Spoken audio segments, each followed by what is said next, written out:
আজ থেকে কিছু রান্নার ভিডিওও শেয়ার করব, কারণ যারা আমাদের রান্না খেয়েছে তারা রেসিপিগুলো চায়। তাই একজন একজন করে বলার থেকে ভাবলাম এই পেজেই মায়ের রান্না নামে একটা ছোট্ট প্লেলিস্ট করে রেসিপিগুলো শেয়ার করা থাক।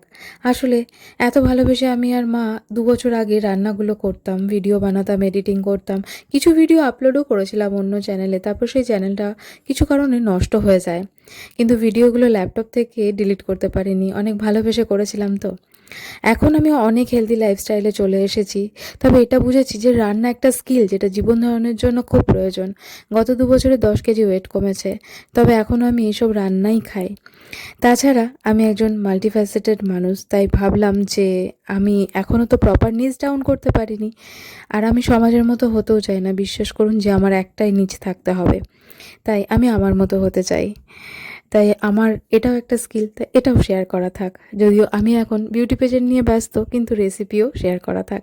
চিচিঙ্গাগুলোকে প্রথমে পাতলা পাতলা ঝিরিঝিরি করে কেটে তারপরে কড়াইতে 2 চামচ সর্ষের তেল দিয়ে তাতে শুকনো লঙ্কা আর হাফ চামচ কালো জিরে ফোড়ন দিয়ে চিচিঙ্গা দিয়ে নুন দিয়ে দেবো আর হলুদ দিয়ে দেবো পরিমাণ মতো।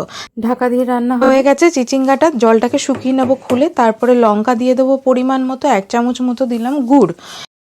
এটা ভাজা হয়ে আসলে উপর থেকে কাঁচা নারকেল কোড়ানো দিয়ে আরেকটু ভাজা ভাজা লাল লাল করে নিলেই তৈরি।